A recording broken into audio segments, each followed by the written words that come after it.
Hello friends, welcome to our channel S R education. तो समस्त को स्वागत आमर यूट्यूब चैनल एसआर एजुकेशन को। तो आपण मान रही वीडियो रे ओटीटी 2022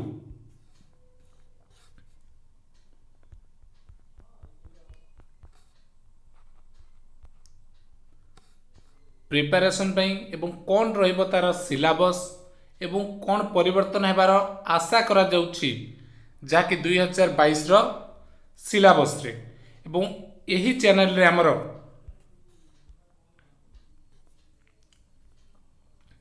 ओटीटी पई क्लास आरंभ हो एवं प्रत्येक दिन ओटीटी पई क्लास रहिबो। तो जहाँकि ओटीटी 2022 रो प्रिपरेशन पई हमर प्रोसेसिंग आरंभ हो जाइछि। तो जो माने भी ओटीटी 2022 पई निजको प्रिपेयर करूछंती तो आम चैनल सहित जोड़ी हुंतु एवं तार गोटे टेलीग्राम लिंक दिया जाइछि। तो टेलीग्राम ग्रुप रे आपण जॉइन करंतु, सेठार आपण नोट्स पाई परिबे, यार पीडीएफ मध्ये पाई परिबे, जहाँ रहिबो हमर क्लास तार पीडीएफ एवं आपण को डाउट मध्ये सेठी पचारि क्लियर करि परिबे। तो ये रहिछि। तो चलो देखिबा कोन रहिछि सिलेबस। तो प्रथम आलोचना आम करवा सिलेबस स्ट्रक्चर जहाँ रही पेपर वन। तो पेपर वन कौन रही 2021 रे सिलेबस थिला। तो आम आगु देखिबा कौन परिवर्तन हबार अच्छी। तो प्रथम जानि नबा कौन थिला प्रथमे सिलेबस। तो पेपर वन रहे क्लास 1 रु 5 पर्यंत, अर्थात प्रथम रु पंचम श्रेणी पर्यंत जो सेक्शन पे रही पेपर वन। तो एठी समस्तंक पई आपण आर्ट्स बैकग्राउंड रु हुंतु बा साइंस, सेठी आपण पई कंपलसरी रहबो चाइल्ड डेवलपमेंट एंड पेडागोजी रहबो 30 मार्क। तो एथिरे रहबो 30 टी क्वेश्चन जाकि चाइल्ड डेवलपमेंट आ पेडागोजी रु आसीबो। ता सहित रही सेकेंड रे रहबो गोटी पार्ट 30 मार्क लैंग्वेज 1। तो आपनकर लैंग्वेज जदि ओडिया अछि ओडिया आसीबो, उर्दू, हिंदी, तेलुगु, बेंगली। तो जहाँ भी आपनकर लैंग्वेज थी फास्ट लैंग्वेज से 30 मार्क। तो सी 30 मार्क को मध्य डिवाइड कर 20 प्लस 10। तो 20 मार्क रहिबो कंटेंट रु आ 10 मार्क्स रहिबो पेडागोजी। जदि आपनकर ओडिया अछि तो ओडिया रहिबो कंटेंट रहिबो 20 मार्क, 10 मार्क रहिबो ओडिया पेडागोजी एवं समस्त रहिबो मल्टीपल चॉइस। चारोटी ऑप्शन रहिबो, आपण सेतरो जे कोनोसी सठिक उत्तर को बाछि परिबे। तो से बळे लैंग्वेज रहिछि लैंग्वेज 30, लैंग्वेज 2 रे रहिछि इंग्लिश समस्तक पई सेम। तो एठी रहबो 30 मार्क, से 30 मार्क 30 क्वेश्चन 30 मार्क। तो सेठी पैटर्न मध्ये 20 प्लस 10। तो 20 मार्क रहबो आपण पई कंटेंट आ 10 मार्क रहबो पेडागोजी। तो कंपलसरी समस्त विषय रही कंपलसरी समस्त सेम, आर्ट्स साइंस बैकग्राउंड समस्त सेम। तो मैथमेटिक्स रही 30, एटी 20 मार्क कंटेंट, 10 मार्क रहिबो पेडागोजी।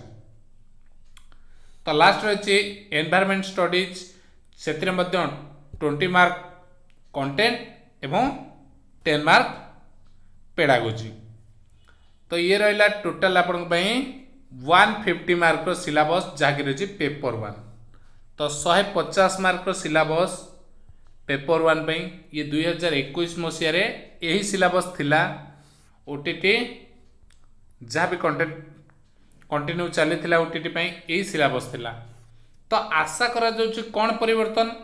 तो देखुथिबे आपण माने सब टीचर एलिजिबल टेस्ट रे वर्तमान जीके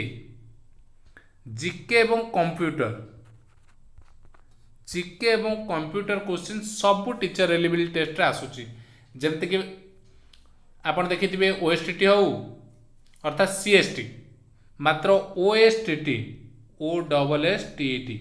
तो एथिरे आपण देखिथिबे कोनोसी जीके बा कंप्यूटर आसु नाही। सेहि भली ओटीटी रे मध्य जीके कंप्यूटर आसीबार आशा बहुत कम, मात्र परिवर्तन हेले आसी पारे किंतु आसीबार आशा बहुत कम। कारण यही सिलेबस परिवर्तन हबार आशा करा जाऊ नाही। केवल केउं जगह परिवर्तन हम जिते आप जेटी देवे जूनियर टीचर, तो जेटी देला बेले सेठी कंप्यूटर जीके एगुड़िक आसीबो। मात्र यही सिलेबस जहाँ अच्छी सेम रहिबो जमती कि ओएसटीटी रे मध्य सेम सिलेबस अच्छी ताकू चेंजेस करा जायनी चेंजेस करा जायछि कोठी सीएसटी रो सिलेबस को ओटीटी रे कोन कम अछि केवल क्वालिफाइंग मार्क से भली ओएसटीटी रे सॉरी से भली ओटीटी रे मध्य क्वालिफाइंग मार्क मध्य परिवर्तन करा जिवार आशा करा जाउछि।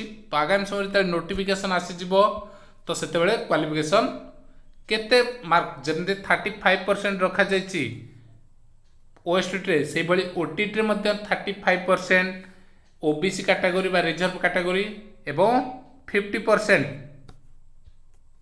जो बोल रही 50% रो कम रही जोटा के 35% रही ओबीसी एससी एसटी से भली जनरल पई जा थिला 60% ताको में भी कम करी 50% कर दिया जाई पारे।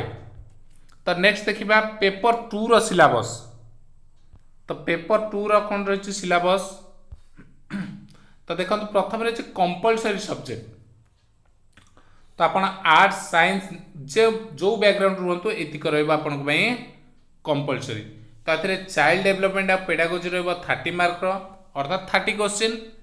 लैंग्वेज 1 आपणकर ओडिया उर्दू हिंदू तेलुगु बेंगली जहाँ आइतिबो सीए 30 मार्क एवं लैंग्वेज इंग्लिश रहबो लैंग्वेज टू इंग्लिश रहबो 30 मार्क। तो 90 मार्क रो रहउची आपणकर कंपलसरी सब्जेक्ट।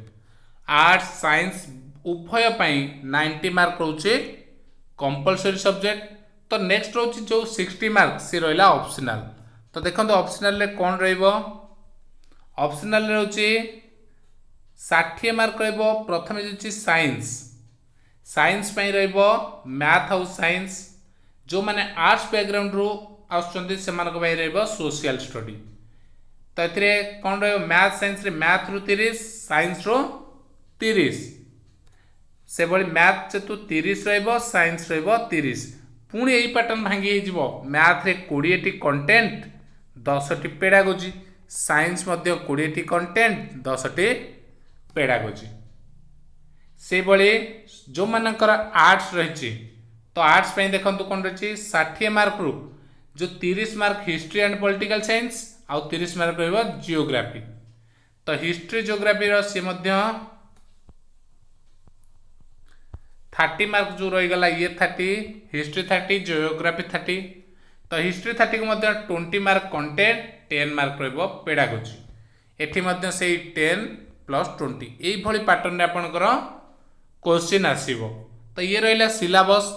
तो आपण एबे चाहूथिबे देखिବାକୁ प्रति सब्जेक्ट रो कोन रहिछि टॉपिक सेथिरे। तो से विषय मध्ये हम देखिबा। तो देखंतु कोन रहिछि पेपर 1 पई चाइल्ड डेवलपमेंट रे यूनिट 1 रे जहाँ चैप्टर रही सब रहिबो। तो यार पीडीएफ मु आपन को टेलीग्राम ग्रुप रे सेंड कर देबी। तो आपन सेठु यार पीडीएफ पाई परिबे एवं प्रत्येक टॉपिक को चेक करि परिबे। तो आमे से अनुसार टॉपिक अनुसार ही हमर क्लास आरंभ करिबा। आरंभ रो से बडी यूनिट 2 रहिछि अंडरस्टैंडिंग लर्निंग प्रोसेस। प्रथमटा रहिछि कोन अंडरस्टैंडिंग चाइल्ड डेवलपमेंट।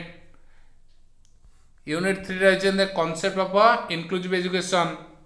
यूनिट 4 रही approach of teaching and learning. से बोल देखो यूनिट 5 रही है असेसमेंट। तो ये रही चाइल्ड डेवलपमेंट ऑफ पेडागोजी रो सिलेबस। से बोल देखिए जदि लैंग्वेज ओडिया पेडागोजी रही ओडिया लर्निंग ओडिया रो आसीबो एम ऑफ ऑब्जेक्टिव बा टीचिंग ऑफ ओडिया ए जहाँ रही है पेडागोजी रहिबो। Teaching reading and writing skill रहिबो। कंटेंट रहिबो केउठु देखंतु मुख्य होची कंटेंट।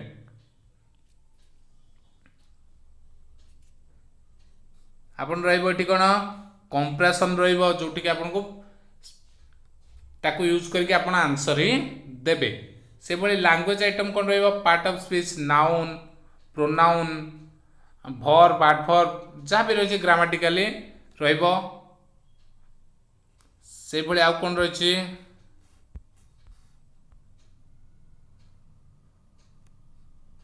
देखंतु नेक्स्ट रही जदि इंग्लिश कथा देखिबा इंग्लिश रो मध्य रहिबो तार पेडागोजी रही 10 मार्क तो लैंग्वेज लर्निंग रहिबो, learning English at the elementary level सेथुर रहिबो, स्किल इन लर्निंग इंग्लिश रहिबो, पेडागोजी रे जहाँ पे अपन बीएड रे कोर्स करिसंती सब को कवर करियो, बीएड हो सीटी हो तो डीएलएडी बीएड उभय कोर्स जहाँ भी पढ़िसंती तो ताको ही बेस करके रहिबो पेडागोजी।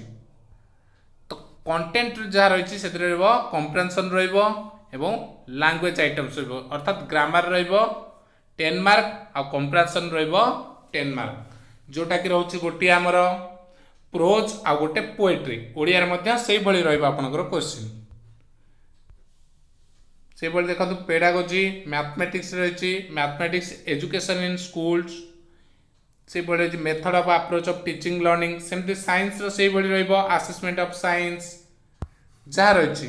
तो तार मुख्य टॉपिक जहाँ रहिछि आपनकर content, number system, fundamental operation of number, fraction number and decimal, multiple जमती एचसीएफ एलसीएम रही, परसेंटेज रहिबो, मेजरमेंट जाके रही, mensuration part, triangle, quadrilateral, circle, geometrical slides ये सब रही आपनकर, जमती कि स्टैटिस्टिक्स मध्य ग्राफ गुड़ाक रही, histogram, bar graph, pie chart ये समस्त रही।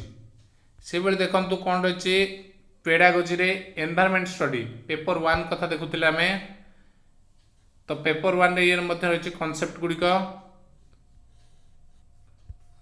तो पेपर 1 रे कॉन्सेप्ट रही ए भली, कॉन्सेप्ट ऑफ सिग्निफिकेंस रही, सेमती aim of objective of teaching and learning EVS रही, मेथड जहाँ भी रही तार पेडागोजी अपन जहाँ पढ़ी बीएड डीएलएड रे से समस्त पेडागोजी एठी आसी जाउछि। कंटेंट रहिबो कोन, कंटेंट मध्य एगुड़ा रही, ठीक अच्छे अपन कंटेंट पूरा टोटल पाई जिबे। तो ये रहिला पेपर 1 कथा। तो पेपर 2 रो सिलेबस कौन रही टॉपिक वाइज आमे नेक्स्ट वीडियो रे देखिबा।